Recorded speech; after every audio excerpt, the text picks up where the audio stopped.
ನೀವೆಲ್ಲೋ ಕೂತ್ಕೊಂಡು ಟ್ರೋಲ್ ಮಾಡ್ಕೊಂಡಿರ್ತೀರ ಅಂದರೆ ಎಲ್ಲವನ್ನೂ ನಾವು ನೋಡ್ತಾ ಇದ್ದೀವಿ. ನೀವು ಯಾರ್ಯಾರು ಮಾಡ್ತಾ ಇದ್ದೀರ ಅಂತ ನಮಗೆ ಗೊತ್ತು. ಇರಲಿ, ನಾನು ಕೆಲಸ ಮಾಡ್ಬಿಟ್ಟು ಮಾತಾಡ್ತೀನಿ, ಅಲ್ಲಿವರೆಗೂ ಮಾತಾಡಲ್ಲ. ಏನಂತ ಯಾರೋ ಒಂದಿಬ್ಬರು ತೆಡಿಯೋಕ್ಕೆ ನಿಂತರೆ ತೆಡಿಯೋಕ್ಕಾಗಲ್ಲ ಸಿನಿಮಾ. ಮ್ಯಾಕ್ಸಿಮಮ್ ಏನು ಆರ್ಥಿಕವಾಗಿ ತೆಡಿತಾರೆ ಅಷ್ಟೇ, ಇತಿಹಾಸ ಆಗಿ ನಿಲ್ಲುತ್ತೆ ಸಿನಿಮಾ. ಯಾವತ್ತು ಸಿನಿಮಾ ಒಳ್ಳೆ ಸಿನಿಮಾಗಳು, ಒಳ್ಳೆ ವಿಚಾರಗಳು ಇತಿಹಾಸ ಆಗಿ ನಿಲ್ತವೆ. ನಿಮ್ಮ ಪ್ರಕಾರ ಸಂವಿಧಾನ ಅಂದರೆ ಏನು? ಸಮಾನತೆ ಇರೋದು ಎಲ್ಲರಿಗೂ, ಅದೇ ಸಂವಿಧಾನ.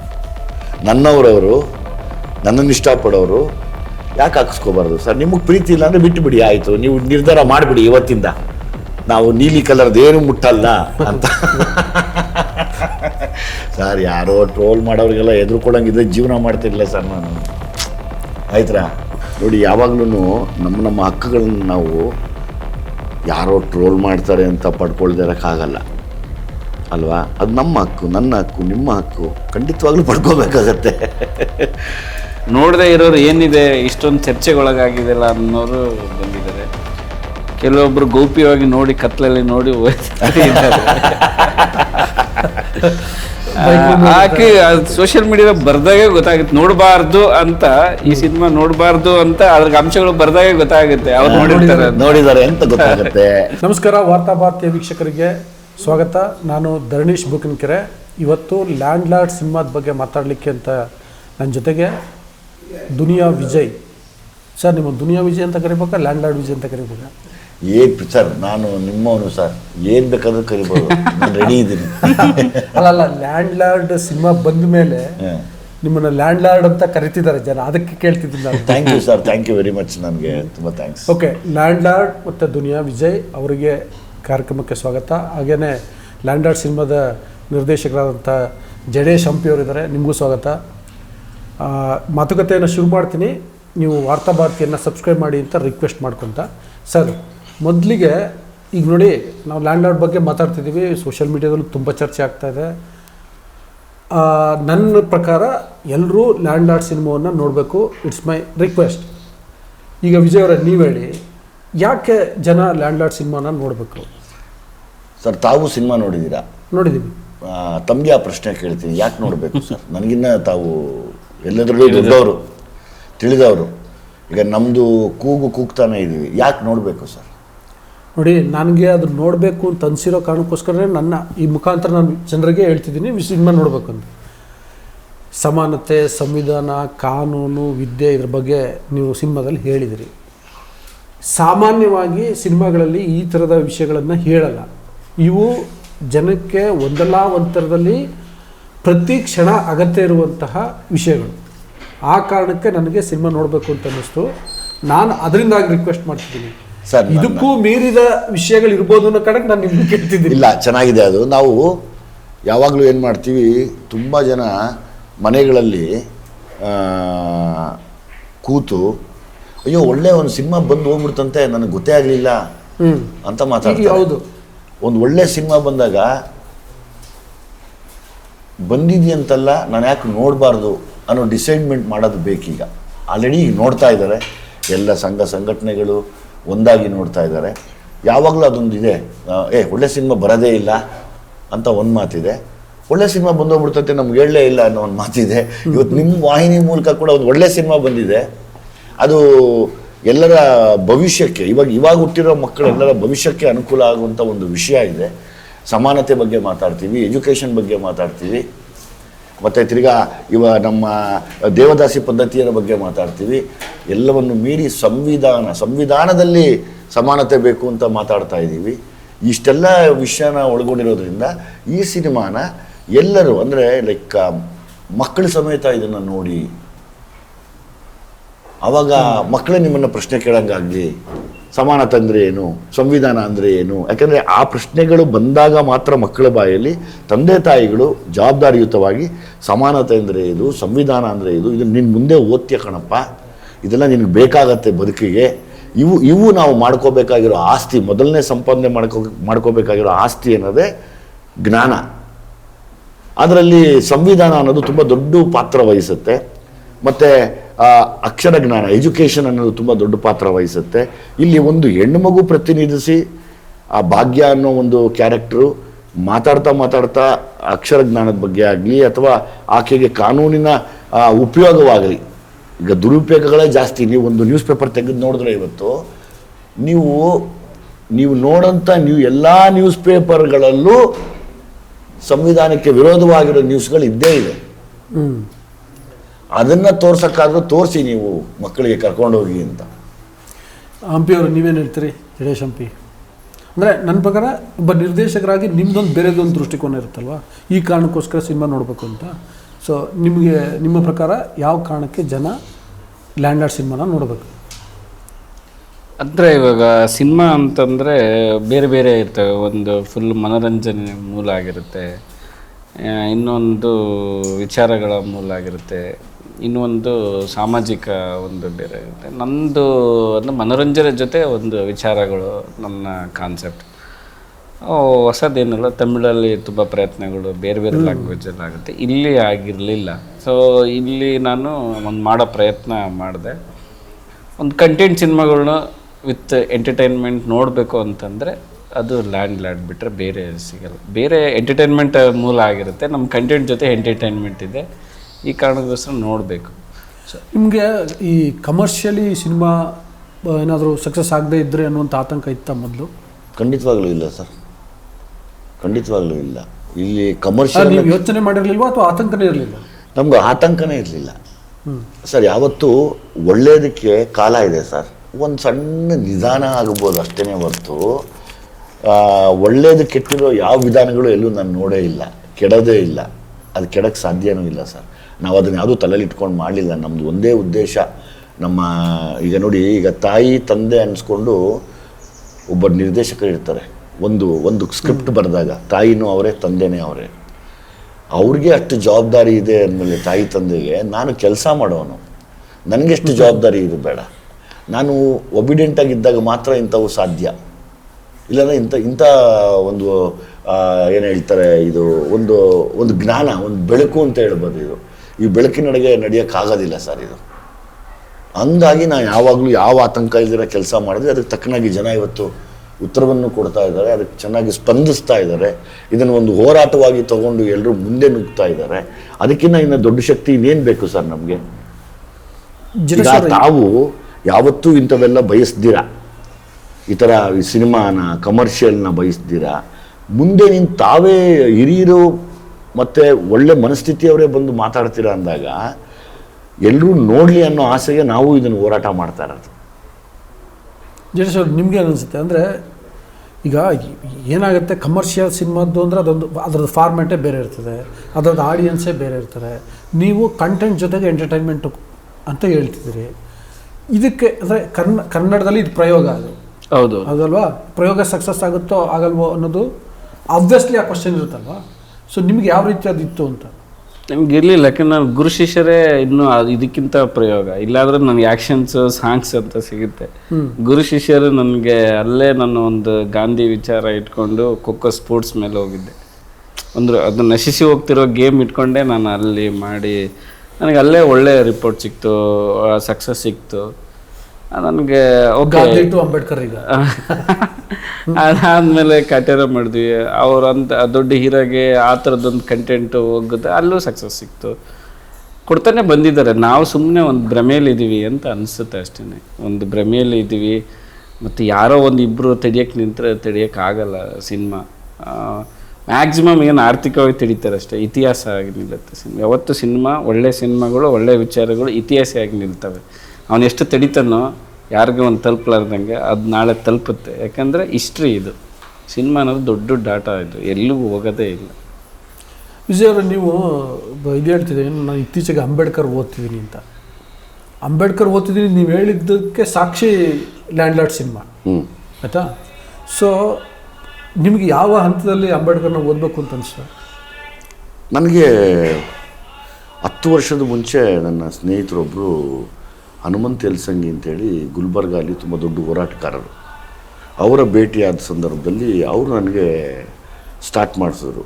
ಸರ್, ನೀವು ಮುಂದೆ ಒಂದು ದಿವಸ ಜವಾಬ್ದಾರಿ ಇರೋ ಒಂದು ಸಿನಿಮಾಗಳು ಮಾಡಬೇಕಾಗಿ ಬರುತ್ತೆ ಸರ್, ಇಷ್ಟಕ್ಕೆ ಸೀಮಿತವಾಗಬೇಡಿ, ಕಮರ್ಷಿಯಲ್ ಅನ್ನೋದು ಸೀಮಿತವಾಗಬೇಡಿ, ಇವೆಲ್ಲ ವಿಚಾರಗಳನ್ನು ಭೇದ ಭಾವ ಇಲ್ದಿರ ಎಲ್ಲರಿಗೂ ಮುಟ್ಸೋಂಗೆ, ಅಂದರೆ ಈ ದೇಶದಲ್ಲಿರುವಂಥ ಪ್ರತಿಯೊಬ್ಬರಿಗೂ ಎಲ್ಲ ಕಮ್ಯುನಿಟಿಗೂ ಮುಟ್ಸೋ ಹಾಗೆ ಒಂದು ಚಿತ್ರಗಳನ್ನ ಮಾಡಬೇಕಾಗತ್ತೆ ಸರ್ ಅಂತೇಳಿ ನನಗೆ ಅವರು ಹೇಳ್ತಾ ಬರೋಕ್ಕೆ ಶುರುವಾದರು. ಮತ್ತು ಅವರೊಂದು ಹೋರಾಟ ಇದೆ ಯಾವಾಗಲೂ. ಅವರು ವಕೀಲರವರು, ಅವ್ರದ್ದು ನಾನೆಲ್ಲ ಅಬ್ಸರ್ವ್ ಮಾಡ್ತಾ ಇದ್ದೆ. ಅಲ್ಲೊಂದು ಹೋದಾಗ ನೋಡಿದೆ, ಅವರು ಎಲ್ಲರಿಗೂ ನಿಂತು ಸಮಾನತೆ ಕೋರೋದು, ಅದೊಂದು ಆರ್ಮಿ ಥರ ಇದೆ. ತುಂಬ ಚೆನ್ನಾಗಿದೆ ಅಲ್ವಾ ಇದು, ಯಾಕೆ ಇದನ್ನು ಮಾಡಬಾರ್ದು? ಅಂದರೆ ನಾವು ಕೆಲವು ಸತಿ ತುಂಬ ವಿಷಯಗಳು ತಿಳ್ಕೊಂಡಿರಲ್ಲ, ತಿಳ್ಕೊಂಡಾಗ ಅದ್ರ ಬಗ್ಗೆ ಮಾಡೋದಿದೆಯಲ್ಲ ಸರ್. ಈಗ ನಾನು ಸಂಪೂರ್ಣ ಓದೋಕ್ಕೆ ಶುರು ಮಾಡಿದ್ದೀನಿ, ಗೊತ್ತಿರೋರ ಹತ್ರ ತಿಳ್ಕೊತಾ ಇದ್ದೀನಿ, ಪ್ರತಿನಿತ್ಯ ಆದರೆ ಒಂದೆರಡು ಪೇಜ್ ಓದ್ತೀನಿ. ಇವೆಲ್ಲ ಬೆಳವಣಿಗೆಗಳೇ ಇವತ್ತು ಲ್ಯಾಂಡ್ ಲಾರ್ಡ್ ಆಗಿರೋದು. ಲ್ಯಾಂಡ್ ಲಾರ್ಡ್ ತಯಾರಿ ಹೆಂಗಿತ್ತು? ಲ್ಯಾಂಡ್ ಲಾರ್ಡ್ ತಯಾರಿ ಒಂದು 6-7 ಮಂತ್ಸ್, ಅಂದರೆ ಅವ್ರ ಸ್ಕ್ರಿಪ್ಟದ್ದು ಪ್ರತಿ ಹಂತದಲ್ಲಿ ಸಾರು ನಾವು ಬರ್ದಂಗೆಲ್ಲ ಇವರು ಪ್ರತಿ ಹಂತದಲ್ಲೂ ಹೇಳ್ತಾ ಬಂದೆ. ಒಂದು 6-7 ಮಂತ್ ತುಂಬ ಹಾರ್ಡ್ ಪೇಪರ್ ರೈಟಿಂಗ್ ವರ್ಕ್ ಇದೆ, ಮತ್ತು ನಮ್ಮ ರಿಸರ್ಚ್ ಇದೆ. ಅಂದರೆ ಇದೆಲ್ಲ ನಡೆದ ಘಟನೆಗಳು ಅಲ್ಲ, ಸಿನಿಮಾ ನೋಡಿದ್ರೆ ಗೊತ್ತಾಗುತ್ತೆ ರಿಸರ್ಚ್ ಇದೆ. ಯಾವುದು ನಡೆದಿಲ್ಲ ಅಂತ ಏನಿಲ್ಲ, ಯಾವುದು ನಡೆದೇ ಇಲ್ಲ. ರೀಸೆಂಟಾಗಿ ನಡೆದಿದ್ದ ವಿಷಯಗಳೇ ಇಟ್ಕೊಂಡು ತುಂಬ ರಿಸರ್ಚ್ ಆಗಿದೆ. ಎಲ್ಲವೂ ಇನ್ಸಿಡೆಂಟ್ಗಳು ಇಲ್ಲಿ ಏನು ನಡೆಯೋದು ಒಂದು 10 ಇನ್ಸಿಡೆಂಟ್ಗಳು ರಿಯಲ್ ಬೇಸ್ಡ್ ಇದೆ ಎಲ್ಲ. ನೀವು ಸಿನಿಮಾದಲ್ಲಿ ಸಮಾನತೆ ಬಗ್ಗೆ ಮಾತಾಡ್ತೀವಿ. ಇವತ್ತಿಗೆ ಹೆಂಗಾಗಿದೆ ಅಂದರೆ ಸಮಾನತೆ ಬಗ್ಗೆ ಮಾತಾಡಿದ್ರೇ ಅದು ಇವರೇನೋ ಬೇರೆ ರೀತಿ ಮಾತಾಡ್ತಿದ್ದಾರೆ, ಬೇರೆ ಟೋನ್ ಇದೆ ಅಂತ. ನಿನ್ನೆ ಸುಪ್ರೀಂ ಕೋರ್ಟ್ ಹೇಳಿದೆ ಅದನ್ನ, ಬೇರೆ ಏನೋ ಪ್ರಕರಣಕ್ಕೆ ಸಂಬಂಧಪಟ್ಟಂಗೆ ಸಮಾನತೆಗೆ ಸಂಬಂಧಪಟ್ಟಂಗೆ ಯಾವುದೋ ಒಂದು ಕರಡು ತರಲಿಕ್ಕೆ ಹೋದಾಗ ಸುಪ್ರೀಂ ಕೋರ್ಟ್ ಹೇಳಿದೆ ಇದರಿಂದ ದೌರ್ಜನ್ಯಗಳು ಜಾಸ್ತಿ ಆಗ್ಬೋದು ಅನ್ನೋ ರೀತಿಯಲ್ಲಿ ಮಾತಾಡ್ಬಿಟ್ಟಿದೆ. ಅದು ಆ್ಯಕ್ಚುಲಿ ದೌರ್ಜನ್ಯ ತಡೆ ಕಾಯ್ದೆ ವಿಷಯಕ್ಕೆ ಸಂಬಂಧಪಟ್ಟಿದ್ದು. ಸೊ ಅಂದರೆ ಸಮಾಜ ಹೇಗಿದೆ ಅನ್ನೋದು ನಾನು ಎಕ್ಸಾಂಪಲ್ ಹೇಳಿದೆ. ನಿಮಗೆ ಅದು ಹಂಗಿದ್ರೂ ಕೂಡ ನಿಮಗೆ ಸಮಾನತೆ ಬಗ್ಗೆ ಮಾತಾಡಬೇಕು ಅಂತ ಅನಿಸಿದೆ ಯಾಕೆ? ನನಗೆ ಯಾವಾಗಲೂ ಅಸಮಾನ ಬಾಳ್ವೆ ಇಷ್ಟ. ಅದಕ್ಕೋಸ್ಕರನೇ ನಾನು ಸಮಾನತೆ ಅವತ್ತಿಂದನೂ ಹೊಡೆದಾಡ್ತಾ ಇದ್ದೀನಿ. ಆಗಿರುವಂಥ ಆರೋಪ ಸಿನಿಮಾದ ಒಂದು ಡೈಲಾಗ್ ಬರೀದೆ, ಏನಂತ ಸರ್? ಅದೇ ಸವಾಲಲ್ಲ, ನನ್ನ ಬದುಕೆ ಸವಾಲು. ಹೌದೌದೌದೌದು, ನನ್ನ ಬದುಕನ್ನೇ ಸವಾಲಾಗಿ ತೊಗೊಂಡಿದ್ದೀನಿ ಅಂತ. ಹಂಗೆ ಬಹುಶಃ ಅಕ್ಷರ ಜ್ಞಾನಗಳು ನನಗೆ ಒಂದು ಸ್ವಲ್ಪ ಮುಂದುವರಿಯೋಕ್ಕೆ ಶುರುವಾಯಿತು ಅಂದ್ಕೊಳ್ತೀನಿ. ಅಂದರೆ ಈ ಮೂಲಕ ನಾನು ಹೇಳೋದು ಒಂದೇ ನಿಮ್ಮ ವಾಹಿನಿಯಲ್ಲಿ, ಅಂದರೆ ಮಕ್ಕಳು ಪದೇ ಪದೇ ಓದ್ತೀರಿ, ಇವತ್ತೆಲ್ಲ ಫೋನಲ್ಲಿ ಕಾಲಹರಣ ಮಾಡ್ತಾ ಇದ್ದೀರಾ. ಪದೇ ಪದೇ ಏನಾದರೂ ಒಂದು ದಿವಸಕ್ಕೆ ಏನೋ ಒಂದು ವಿಷಯನ ಓದಿ, ಯಾವುದಾದ್ರೂ ಸರಿನೇ, ಯಾರನ್ನಾದರೂ ಸರಿನೇ, ಬಸವಣ್ಣವ್ರು ಆಗ್ಬೋದು, ಕುವೆಂಪು ಅವ್ರು ಆಗ್ಬೋದು, ಬಾಬಾ ಸಾಹೇಬ್ರ ಬಗ್ಗೆ ಆಗ್ಬೋದು, ಯಾರ ಮೇಲಾದರೂ ಸರಿ 2 ಪೇಜ್ ಓದೋಕ್ಕೆ ಶುರು ಮಾಡಿ. ವಿಜಯ್, ನಿಮಗೆ ಸ್ಟಾರ್ಡಮ್ ಅಂದರೆ ಗೊತ್ತಾ? ಸ್ಟಾರ್ಡಮ್ ಅಂದರೆ ಗೊತ್ತಾ? ಇಲ್ಲ ಸರ್, ನನಗೆ ಕೇಳ್ತಿದ್ದೀವಿ. ಇಲ್ಲ ಸರ್, ನನಗೆ ಅಂದರೆ ಸಾಮಾನ್ಯವಾಗಿ ಯಾವ ಹೀರೋನು ಓದಿ, ಬಸವಣ್ಣನ ಓದಿ, ಕುವೆಂಪು ಓದಿ, ಅಂಬೇಡ್ಕರ್ ಓದಿ ಅಂತ ಹೇಳಲ್ಲ. ಮೋಸ್ಟ್ ಅನ್ಫಾರ್ಚುನೇಟ್ ಅದು. ಆ್ಯಕ್ಚುಲಿ ನಗು ವಿಷಯ ಅಲ್ಲ ಸರ್, ಭಾಳ ಸೀರಿಯಸ್ ಆದಂಥ ವಿಷಯ. ನೀವು ಒಬ್ಬ ಹೀರೋ ಆಗಿ ಹಂಗೆ ಹೇಳ್ತಿದ್ದೀರಿ ಅಲ್ಲ. ಅದಲ್ಲದೆ ಈಗ ಲ್ಯಾಂಡ್ ಲಾರ್ಡ್ ಸಿನಿಮಾದಲ್ಲಿ, ಅಗೇನ್ ನಾನು ಲ್ಯಾಂಡ್ ಲಾರ್ಡ್ ಸಿನಿಮಾಕ್ಕೆ ಬರ್ತೀನಿ, ಒಬ್ಬ ಹೀರೋ ಚಪ್ಪಲಿ ಹಾರ ಹಾಕ್ಸ್ಕೊಳ್ಳೋದಿದೆಯಲ್ಲ, ಬಹುಶಃ ತಮಿಳು, ಮಲಯಾಳಂ ಮತ್ತು ಬೆಂಗಾಳಿ ಸಿನಿಮಾಗಳಲ್ಲಿ ಬಿಟ್ಟರೆ ಇಡೀ ಭಾರತದ ಸಿನಿಮಾಗಳಲ್ಲಿ ಅದನ್ನು ನಾವು ಊಹಿಸ್ಕೊಳ್ಳಿಕ್ಕೆ ಸಾಧ್ಯ ಇಲ್ಲ. ಹೌದು. ಬಟ್ ನೀವು ಅದನ್ನು ಹೆಂಗೆ ಮಾಡಿದ್ರಿ ಸರ್? ಎಷ್ಟೋ ಜನಗಳು ಆ ಥರ ನೋವುಗಳನ್ನು ಅನುಭವಿಸಿದಾಗ ನಾನು ಯಾಕೆ ಅದನ್ನು ಮಾಡಬಾರ್ದು? ಯಾಕಂದ್ರೆ ಎಷ್ಟೋ ಜನಗಳ ನೋವಿದು. ಇವತ್ತಿಗೂ ನೀವು ಪೇಪರ್ ತೆಗೆದು ನೋಡಿದ್ರೆ ಇವತ್ತಿಗೂ ನಡೀತಿದೆಯಲ್ಲ ಸರ್, ಇವತ್ತಿಗೂ ನಡೀತಾ ಇದೆ. ಪ್ರತಿನಿತ್ಯ ನಿಮ್ಮ ಪೇಪರಲ್ಲೇ ಇದೆ, ಓದಿ ಅದನ್ನು. ಅದಕ್ಕಿಂತ ಉದಾಹರಣೆ ನಮಗೆ ಬೇಡ. ಸೊ ಹಂಗಾಗಿ ಅದೆಲ್ಲ ನೋಡಿದಾಗ ಈ ಥರದ್ದು ಇನ್ನಷ್ಟು ಹೆಜ್ಜೆಗಳನ್ನ ಮುಂದೆ ಇಡಬೇಕು, ಇನ್ನಷ್ಟು ವಿಷಯಗಳನ್ನು ತರಬೇಕು. ಎಲ್ಲ ಸರ್, ನನಗೆ ಸಮಾನತೆ ಅನ್ನೋದೇ ಎಲ್ಲ ಸಮುದಾಯಗಳು ಒಂದೇ. ಬಸವಣ್ಣವರಾಗ್ಬೋದು, ಯಾರೇ ನೀವು ತಗೊಳ್ಳಿ, ಯಾರನ್ನೇ ಹೇಳಿ, ಅವರೆಲ್ಲ ಹೊಡೆದಾಡಿರೋದು ಇದಕ್ಕೇನೆ. ಕನಕದಾಸರ ಆಗ್ಬೋದು. ಜಡೇಶ್ ಅವರೇ, ನಿಮಗೆ ಸಾಮಾನ್ಯವಾಗಿ ಹೀರೋಗೆ ಇಂಥದ್ದೊಂದು ಸೀನ್ ಮಾಡಿದ್ರೆ ಅವ್ರು ಒಪ್ತಾರೋ ಒಪ್ಪಲ್ವೋ ಅನ್ನೋದೊಂದು ಆತಂಕ ಇರುತ್ತೆ. ಹೌದೌದು, ಆಯಿತಾ? ನೀವು ಅಂದರೆ ಹೀರೋಗೆ ಚಪ್ಪಲಿ ಹಾರ ಹಾಕಿ ನಿಂತ್ಕೊಳ್ಳುವಂಥ ಸೀನ್ ಮಾಡಬೇಕು ಅಂದಾಗ ನಿಮ್ಗೆ ಹೆಂಗೆ ಅನಿಸ್ತು? ಅಂದರೆ ಇದು ಮಾಡ್ಬೋದಾ? ವಿಜಯ್ ಒಪ್ಕೊಳ್ತಾರಾ? ಮಾಡಲೇಬೇಕಾ? ಬೇರೆ ಏನಾದ್ರು ಕಾಂಪನ್ಸೇಟ್ ಮಾಡೋಕ್ಕೆ ಸಾಧ್ಯನಾ? ಈ ಥರ ಪ್ರಶ್ನೆಗಳು ಬರಲಿಲ್ವಾ? ಬರಲಿಲ್ಲ. ಯಾಕಂದ್ರೆ ನಾನು ಅವರು ಸ್ಕ್ರಿಪ್ಟ್ ಮುಂಚೆಗೆ 1-2 ವರ್ಷ ನೋಡಿದ್ದೆ. ಮತ್ತು ಅವ್ರ ಜೊತೆ ಕೆಲವು ಘಟನೆಗಳು ಇದಕ್ಕೂ ಮುಂಚೆ ಹೇಳಿದ್ದೀನಿ. ನಾನು ಕತೆ ಹೇಳೋಕ್ಕೆ ಬಂದಾಗೇ ಅವರು ಫ್ರೆಂಡ್ ತೀರ್ಕೊಂಡಿದ್ರು. ಕರ್ಕೊಂಡೋದ್ರು ನನಗೆ. ಅಲ್ಲಿ ಕರ್ಕೊಂಡೋಗಿ ಹಾಸ್ಪಿಟ್ಲ್ ಅಲ್ಲಿ ಬಾಡಿ ಎತ್ತಿ ಅವರು ಅವ್ರ ಫ್ರೆಂಡ್ ಮನೆಗೆಲ್ಲ ಅಂತ್ಯ ಸಂಸ್ಕಾರ ಮಾಡಿ ಕತೆ ಹೇಳಪ್ಪ ಅಂತ ಹೇಳಿದ್ರು. ಇದೆಲ್ಲ ಪ್ರೊಸೆಸ್ ಮಾಡಿ ಕತೆ ಹೇಳಪ್ಪ ಅಂದರು. ಸರ್ ನನಗೆ ಗೊತ್ತು ಇಲ್ಲ, ಇಂಥ ಹ್ಯಾಂಗ್ ಓವರಲ್ಲಿ ನಾನು ಏನು ಹೇಳಕ್ಕೆ ಹೋಗೋದು, ನೆಕ್ಸ್ಟ್ ಡೇ ಬರ್ತೀನಿ ಅಂತ ಹೋದೆ. ಅಂದರೆ ಆ ಥರದ್ದು ಅವರು ಅಂದರೆ ಯಾವುದಕ್ಕೂ ಹಿಂದೆ ಮುಂದೆ ನೋಡಲ್ಲ, ಅವ್ರಿಗೆ ಅನಿಸಿದ್ದ ಅವ್ರು ಮಾಡ್ತಾರೆ. ನನಗೇನಂದರೆ ಕತೆ ಹೇಳಿದಾಗ ಅದು ಅನ್ನಿಸ್ತು, ಹೌದಪ್ಪ ಮಾಡ್ತೀನಿ ಅಂತ. ಅದು ಒಂದೇ. ಇನ್ನೊಂದು ಚಪ್ಪಲಿ ಹೊಡ್ಸ್ಕೊಳ್ಳೋ ಸೀನ್ ಬರುತ್ತೆ, ಅದು ಟೇಕ್ ಮೇಲೆ ಟೇಕ್ ಆಯಿತು. ಅವರು ಕರೆಕ್ಟ್ ಇಲ್ಲಿ ಶೋಲ್ಡ್ರ್ ಮೇಲೆ ಬೀಳ್ತಾಯಿತ್ತು, ಎಲ್ಲೋ ಬೀಳ್ತಿತ್ತು ಅದು ಒಗ್ದಾಗ, ಅದೇ ಥರ ಟೇಕ್ ಆಗ್ತಿತ್ತು. ಅವರೇ ಹೇಳಿ ಕರೆಕ್ಟ್ ಮುಖಕ್ಕೆ ಬೀಳ್ರಪ್ಪ, ಕರೆಕ್ಟ್ ಬೀಳಲಿ ಅಂತ. ಸೊ ನಾವು ಅದು ಏನಿಲ್ಲ ಅನ್ನೋ ಒಂದು ಟೇಕ್ ಆಗಿದೆ ಅದು. ಹೌದಾ? ಅಂದರೆ ಎಲ್ಲೆಲ್ಲೋ ಬೀಳ್ತಾ ಇತ್ತು, ಚಪ್ಪಲಿ ಗ್ರಿಪ್ ಸಿಗಲ್ಲ, ಗಾಳಿ ಓಪನ್ ಗ್ರೌಂಡ್ ಬೇರೆ, ಅದು ಇಲ್ಲಿ ಬೀಳ್ತಾ ಇತ್ತು. ನಮಗೆ ಒಂದ್ಸರಿ ಹೋಗಿದೆ ಕರೆಕ್ಟ್ ಇಲ್ಲಿ ಹೊಡೆಯೋರು ಕೂಡ ಅವ್ರೊಂದು ಹೆಂಗ್ ನರ್ವಸ್ ಆಗಿರುತ್ತೆ. ಸೊ ಆಶ್ಚರ್ಯ ಅವ್ರು ಮಾಡಿದ್ದದು. ಅಂದರೆ ಹಾರಾದ್ರೆ ಹಿಂಗೆ ಹಾಕೊಳ್ಳೋದು ಬಿಡ, ಒಗೆಯೋದಿದೆಯಲ್ಲ, ಈ ಥರದ್ದು ತುಂಬ ಘಟನೆ. ಅಂದರೆ ಅದು ಅವ್ರ ಆ ಪಾತ್ರಕ್ಕೆ ಬೇಕು. ವಿಜಯ್ ಅವರೇ, ಈಗ ನೀವು ಇಡೀ ಸಿನಿಮಾದಲ್ಲಿ ಅಲ್ಲಲ್ಲಿ ಸಂವಿಧಾನದ ಬಗ್ಗೆ ಪ್ರಸ್ತಾಪ ಆಗುತ್ತಲ್ಲ, ನಿಮ್ಮ ಪ್ರಕಾರ ಸಂವಿಧಾನ ಅಂದ್ರೆ ಏನು? ಸಮಾನತೆ ಇರೋದು ಎಲ್ಲರಿಗೂ, ಅದೇ ಸಂವಿಧಾನ. ಒಂದೇ ವರ್ಡಲ್ಲಿ ಹೇಳ್ಬೇಕಾದ್ರೆ ಎಕ್ಸ್ಪ್ಲೈನ್ ಮಾಡಿ ಹೇಳಿ. ಎಲ್ಲರೂ ಸಮಾನರು ಅಂತ ನನಗಷ್ಟೇ ಬೇಕಾಗಿರೋದು. ಎಲ್ಲರಲ್ಲೂ ಸಮಾನತೆ ಕೋರಿ, ಎಲ್ಲ ಕಡೆ ಸಮಾನತೆ ನಿಲ್ಲದೆ ಸಂವಿಧಾನದ ಮೂಲಭೂತ ಹಕ್ಕುಗಳೇನಿದೆ ಅದೆಲ್ಲರೂ ಪಡ್ಕೊಳ್ಳಿ ಅನ್ನೋದೇ ನಮ್ಮ ಆಸೆ ಸರ್. ಯಾವಾಗಲೂ ನನ್ನ ಒಂದೇ ವರ್ಡ್ ಹೇಳ್ಬೇಕಂದ್ರೆ ಸಮಾನತೆ ಇರಲಿ. ಆ ಸಮಾನತೆ ಇಲ್ಲದಿರೋದ್ರೆ ಪ್ರತಿನಿತ್ಯ ಓದ್ತಾ ಇದ್ದೀನಿ, ಪ್ರತಿನಿತ್ಯ ನೋಡ್ತಾ ಇದ್ದೀನಿ, ಪ್ರತಿನಿತ್ಯ ಸೋಷಿಯಲ್ ಮೀಡಿಯಲ್ಲಿ ನೋಡ್ತಾ ಇದ್ದೀನಿ ನಾನು ಇವತ್ತು. ಅದೇ ಕಾರಣಕ್ಕೋಸ್ಕರ ಸಿನಿಮಾದಲ್ಲಿ ಆ ಥೀಮ್ ಇಟ್ಕೊಂಡು. Yes yes yes yes yes ಈಗ ನೀವು ಇನ್ನೊಂದು ಮಾತು ಹೇಳಿದ್ರಿ ಆಮೇಲೆ ಈ ಸಿನಿಮಾ ಲ್ಯಾಂಡ್ ಲಾರ್ಡ್ ರಿಲೀಸ್ ಆದಮೇಲೆ, ಏನಂತಂದರೆ ನಾನು ಇಂಥ ಸಿನಿಮಾಗಳನ್ನ ಮಾಡ್ತೀನಿ ಅಂತ. ಈ ಜೋನರ್ನ ಸಿನಿಮಾಗಳು ಅಂದರೆ ಏನು ಪ್ಲ್ಯಾನ್ ಇದೆ ನೆಕ್ಸ್ಟು? ಸರ್ ನೆಕ್ಸ್ಟ್ ಪ್ಲ್ಯಾನ್ ಅನ್ನೋಕ್ಕಿಂತ ಹೆಚ್ಚಾಗಿ ನಮಗೆ ಒಂದು ಆಸೆ ಇದೆ ಸರ್. ಈ ಥರ ಜಾನ್ರ್ ಸಿನಿಮಾಗಳು ಬೇರೆ ರಾಜ್ಯದಲ್ಲಿ ಬಂದಾಗ ಏನು ಅದನ್ನು ಬೇರೆ ಥರನೇ ಎಲ್ಲ ನೋಡ್ತಿರಲ್ಲ, ಇವತ್ತು ನಮ್ಮದೇ ಬಂದಿದೆಯಲ್ಲ. ನಾನು ಅದಕ್ಕೆ ಇವತ್ತೊಂದು ಒಳ್ಳೆ ಯುವ ಪೀಳಿಗೆ ಕರೆಸಿ ಮಾತಾಡ್ತಾ ಇದ್ದೀನಿ. ಇದನ್ನು ನೀವು ಯಾಕೆ ನೋಡಬೇಕು, ಯಾಕೆ ನೋಡಬಾರ್ದು ನಾನೇ ಅವ್ರಿಗೆ ಹೇಳ್ತಿದ್ದೀನಿ ಎಲ್ಲರಿಗೂ ಅಲ್ವಾ. ಇವತ್ತು ಈ ಥರದ ಜಾನ್ರ್ ಸಿನಿಮಾಗಳು ಎಷ್ಟು ಬಂದಿದ್ದಾವೆ ಸರ್ ತಮ್ಮ ಎಕ್ಸ್ಪೀರಿಯನ್ಸ್ ಅಲ್ಲಿ? ಕಾಟೇರ ಬಿಟ್ಟರೆ ಅಲ್ವಾ. ಅದು ಬಿಟ್ಟು ತಾವೇನು ಇವತ್ತು ಹೋರಾಡ್ತಾ ಇದ್ದೀರ ಈ ಮಾಧ್ಯಮದ ಮೂಲಕ, ಏನಿದೆ ಸರ್ ಅದರ ಉದ್ದೇಶ? ಹೌದು, ಅದೇ ಇವ್ರು ಹೇಳ್ದಂಗೆ ಎಂಟರ್ಟೈನ್ಮೆಂಟ್ ಜೊತೆಗೆ ಕಂಟೆಂಟು ತಮ್ಮ ಚಾನಲ್ ಉದ್ದೇಶ ಕೂಡ ಎಕ್ಸಾಕ್ಟ್ಲಿ ಇನ್ಫಾರ್ಮೇಟಿವ್ ಆಗಿರಲಿ ಅಂತ. ಯಾರಿಗೋ ಡ್ಯಾನ್ಸ್ ಮಾಡಿಸಿ ಕುಣಿಸಿ ನಿಲ್ಲಿಸಿ ಆ ಥರದ್ದೇನು ತಾವು ಮಾಡ್ತಿಲ್ಲ. ಒಂದು ಜವಾಬ್ದಾರಿಯುತ ಸ್ಥಾನನ ಒತ್ತುಕೊಂಡು ನಿಮ್ಮ ಕೈಲಾಗುವಂಥ, ನನಗೆ ಗೊತ್ತಿರೋಂಗೆ ಇವೆಲ್ಲ ದೊಡ್ಡ ರೆವಲ್ಯೂಷನ್ ಆಗುವಂಥ ಸಂಸ್ಥೆಗಳು, ಅದರಲ್ಲಿ ನಾವು ಕೈ ಜೋಡಿಸೋಣ. ಈ ಥರ ಜಾನ್ರ್ ಕಥೆಗಳನ್ನ ಮತ್ತೆ ಮತ್ತೆ ಹೇಳೋಣ. ಅಂದರೆ ನಾವು ಅವಾಗ ಯಾವುದೂ ಓದೋಕ್ಕಾಗಲಿಲ್ಲ, ಸುಮಾರು ಜನ ನೋಡೋಕ್ಕಾಗಲಿಲ್ಲ, ಇದ್ದರೂ ಅದನ್ನು ಹೇಳಕ್ಕೆ ಬಿಟ್ಟಿಲ್ವಾ ಗೊತ್ತಿಲ್ಲ. ಹಿಂದೆ ಸಂಪತ್ತಿಗೆ ಸವಾಲು, ಬಂಗಾರದ ಮನುಷ್ಯ ಥರದ್ದೆಲ್ಲ ಬಂದಿದ್ದು, ಆದರೆ ಮತ್ತೆ ಎಲ್ಲೋ ಗ್ಯಾಪ್ ಆಗಿತ್ತು.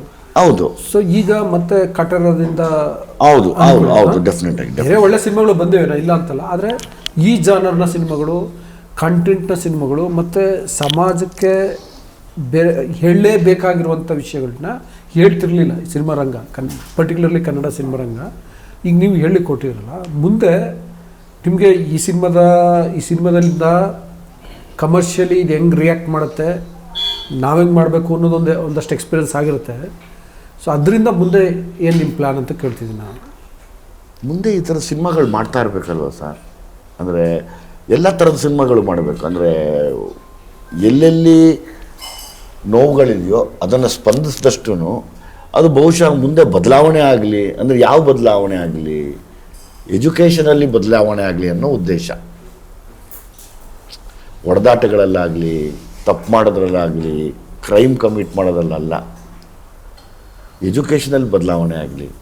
ಇವತ್ತು ಎಷ್ಟೋ ಮಕ್ಕಳು ಶಾಲೆಗೆ ಹೋಗ್ತಾ ಇಲ್ಲ. ಎಷ್ಟೋ ಪಾಪ ನಾನು ನೋಡಿದ್ದೀನಿ, ನಮ್ಮ ಟ್ರೈಬ್ ಮಕ್ಕಳಿದ್ದಾರೆ, ಅವ್ರಿಗೆ ಸ್ಕೂಲ್ ಅಂದ್ರೇ ಗೊತ್ತಿಲ್ಲ, ಸ್ಕೂಲ್ಗಳಿಗೆ ಹೋಗ್ತಾ ಇಲ್ಲ. ಆದರೆ ಸರ್ಕಾರ ಸೌಲಭ್ಯ ಕೊಟ್ಟಿದೆ, ಇಲ್ಲ ಅಂತ ನಾನು ಹೇಳ್ತಾ ಇಲ್ಲ. ಇವೆಲ್ಲ ನೋಡಿದಾಗ ಈ ಥರದ್ದು ಸಿನಿಮಾಗಳು ಮಾಡಿ ಎಲ್ಲೋ ಒಂದು ಕಡೆ ನಮ್ಮ ಕೈಯಲ್ಲಾಗೋ ಒಂದು ಸಣ್ಣ ಸೇವೆ ಮಾಡ್ಬೋದು ಅನ್ನೋ ಆಸೆ ಅಷ್ಟೇ ಸರ್. ಜಟೇಶ್ ಅವರ, ಈ ಒಬ್ಬ ಮಾಸ್ ಹೀರೋಗೆ, ಅಂದರೆ ಮಚ್ಚು ಲಾಂಗು ಹಿಡಿತಿರೋಂಥ ಹೀರೋಗೆ, ಅಫ್ಕೋರ್ಸ್ ಇಲ್ಲೂ ರಾಚೆಯ ಕೊಡ್ಲಿ ತಗೊಳ್ತಾರೆ, ಓಕೆ. ಬಟ್ ಅಂದರೂ ಆತನ ಕೈಯಲ್ಲಿ ನೀವು ಸ್ಕೂಲ್ಗೆ ಹೋಗಿ ವಿದ್ಯೆ ಇಂಪಾರ್ಟೆಂಟು, ಕಾನೂನು ಭಾಳ ಮುಖ್ಯ, ಕಾನೂನು ನಮ್ಮ ಜೀವನದ ಒಂದು ಅವಿಭಾಜ್ಯವಾದಂತಹ ಒಂದು ವಿಷಯ ಅನ್ನೋ ರೀತಿ ಹೇಳಿಕೊಟ್ಟಿರಲ್ಲ. ಇದು ನಿಮಗೆ ಅಂದರೆ ಒಬ್ಬ ಹೀರೋ ಕೈಲಿ ಹಿಂಗೆ ಹೇಳಿಸ್ಲಿಕ್ಕೆ ಸಮಸ್ಯೆ ಆಗುತ್ತೆ ಅಂತ ಅನ್ನಿಸ್ತಾ, ಸುಲಭವಾಗಿ ಹೇಳಿಸ್ಬೋದು ಅಂತ ಅನ್ನಿಸ್ತಾ. ಸಮಸ್ಯೆ ಯಾವುದು ಸರ್ ತಮ್ಮ ಪ್ರಕಾರ? ಸಮಸ್ಯೆ ಯಾವುದು? ಇದನ್ನ ಒಪ್ಕೊಳ್ಳಲ್ವೇನೋ ಆಡಿಯನ್ಸ್ ಅನ್ನೋದೇ ಸಮಸ್ಯೆ ಅಂತ ಅನ್ಸುತ್ತೆ. ಯಾಕೆ ಒಪ್ಕೋಬಾರ್ದು? ಒಪ್ಕೋಬೇಕು. ನಾನು ಒಪ್ಕೋಬೇಕು ಅನ್ನೋ ಕಾರಣಕ್ಕೋಸ್ಕರನೇ ಲ್ಯಾಂಡ್ಲಾರ್ಡ್ ಸಿನಿಮಾನ ನೋಡಿ ಅಂತ ಕೇಳ್ತೀನಿ. ಎಕ್ಸಾಕ್ಟ್ಲಿ ಅದೇ. ಈಗ ಸಮಸ್ಯೆ ಯಾವುದೂ ಇಲ್ಲ ಸರ್. ಸಮಸ್ಯೆ ಏನು ಅಂದರೆ ಇಲ್ಲಿ ನೀವು ಮಾಡಿರೋ ತಪ್ಪು ಅಂತ ಹೇಳ್ತಾರಲ್ಲ, ಆ್ಯಕ್ಚುಲಿ ಅದು ಸಮಸ್ಯೆ ಅಲ್ವಾ ಸರ್? ಈಗ ಈಗ ಈಗ ನಾವು ಸುಮ್ಮನೆ ಹೇಳ್ತೀವಿ, ಈಗ ನೊಂದಿರೋರೆಷ್ಟು, ನೊಂದಿಲ್ದಿರೋರೆಷ್ಟು ಜನ ಇದ್ದಾರೆ, ನೊಂದು ಇವತ್ತು ಒದ್ದಾಡ್ತಾರೋರು ಎಷ್ಟು ಜನ ಇದ್ದಾರೆ, ಎಲ್ಲ ಕೌಂಟ್ ಮಾಡಿಕೊಂಡ್ರೆ ಸರ್ ಎಲ್ಲ ಸಮುದಾಯದಲ್ಲೂ ನೊಂದಿದ್ದಾರೆ. ನೊಂದಿರೋರ ಪರವಾಗಿ ನಾವು ಮಾತಾಡ್ತೀವಿ ಅಂತಲೇ ಹೇಳ್ತಾ ಇದ್ದೀವಿ ಇವತ್ತು. ನಮ್ಮ ಉದ್ದೇಶ ಅದೇನೆ ಅಲ್ಲ ಸರ್. ಆ್ಯಕ್ಚುಲಿ ಇವಾಗ ಹೀರೋ ಯಾರು? ನೊಂದಿರೋನು ಒಂದು ಬದುಕು ರೂಪಿಸ್ಕೊಳ್ಳೋ ಅಂತಾನೆ ಹೀರೋ.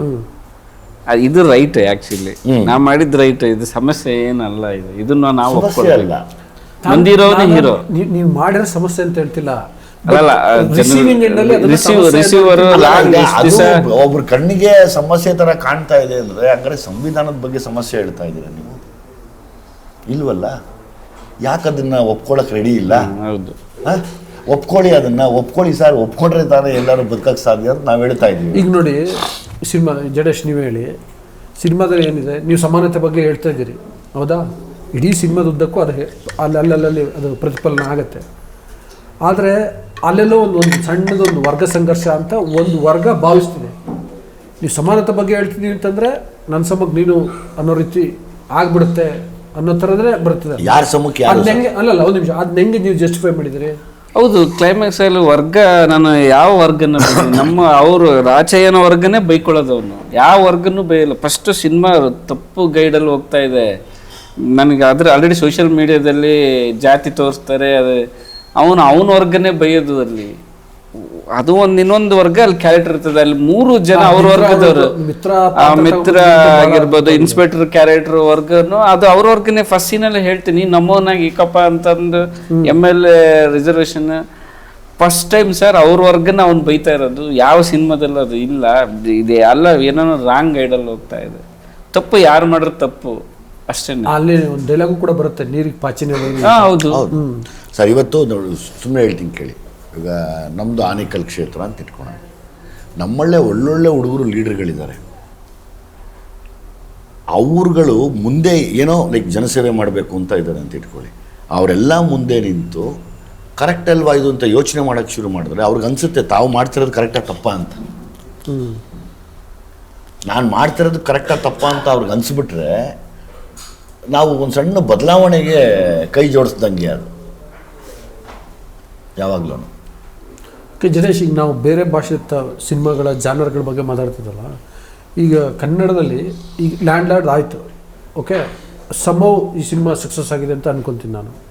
ದುಡ್ಡಿನ ವಿಷಯದಲ್ಲಿ ಗೊತ್ತಿಲ್ಲ, ಜನರು ಚರ್ಚೆ ಆಗ್ತಿರುವಂಥ ವಿಷಯದಲ್ಲಿ ನೋಡಿದ್ರೆ ಆಗುತ್ತೆ. ಇವಾಗ ಜನಕ್ಕೆ ಚರ್ಚೆ ಆಗಿದ್ರೆ ಆರ್ಥಿಕವಾಗಿ ಸಕ್ಸಸ್ ಆಗುತ್ತೆ.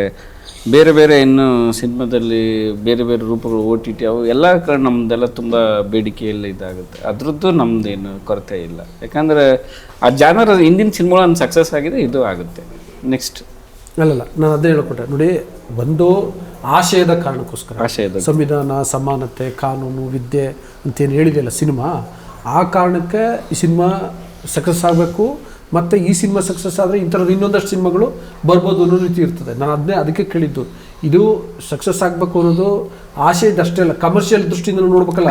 ಹೌದು, ದುಡ್ಡು ಬರ್ಬೇಕಲ್ಲ, ಪ್ರೊಡ್ಯೂಸರ್ ಹೊಟ್ಟೆನೂ ತುಂಬಬೇಕಲ್ಲ.